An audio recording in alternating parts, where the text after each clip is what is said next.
over time, I learned that doing research is important and also responsibility since I was the oldest one. So I didn't rush. I didn't jump into things blindly. I spent time learning, observing, and understanding. Like it took me a whole year. I have known this business since 2023, but I took action in 2024. I've shared this a lot on my page. And I spent time learning. Like I had to learn or I had to understand before I jumped into whatever I was looking into. And like that approach didn't come from the internet or like from the online space. It came from my roots and it came from also my mom taught me to think long term, like to be intentional and to not chase shortcuts. And that's exactly how I approach building something online. Like I wasn't looking for quick wins. I never like I already had that thinking that it's a business, so it will take time to grow. And of course, you have to be able to provide before you get the results. So I knew that I had to be intentional and not chase shortcuts. And that's exactly how I approached building something online. Like I was looking for sustainability, something that could last for the future and something that aligned with my values. Of course, I wanted it to be halal, to respect the Islamic guidelines. So that's why it took me a while to, do the research. I didn't want to get into something wrong and like put other people into something that could be potentially wrong.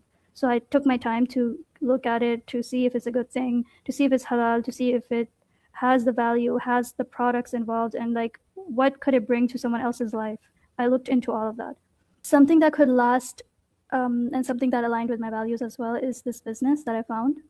And alhamdulillah, I'm super grateful because this is something that I could grow into a real career over time.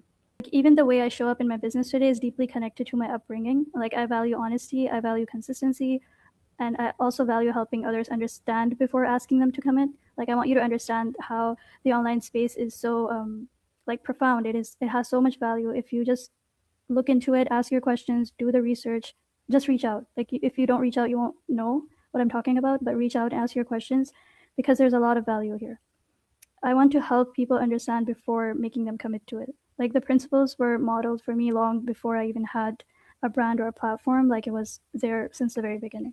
Gratitude for Roots is also about recognizing that success doesn't just come from talent or opportunity. It comes from character, like from how you handle uncertainty or like from how you treat people, or also like from how you respond when no one is watching. That's when you will start anything in life. No one's going to watch. Like your business doesn't run with billions or millions of clients on the first day. It takes time to build trust. It takes time to, put yourself out there. Like even if you go into a brick or mortar business like a shop or something, you don't get sales the very first day. You have to wait. You have to make your shop presentable, and then people will trust you over time. And of course, you have to have good products and services so people, they would end up recommending you to others as well.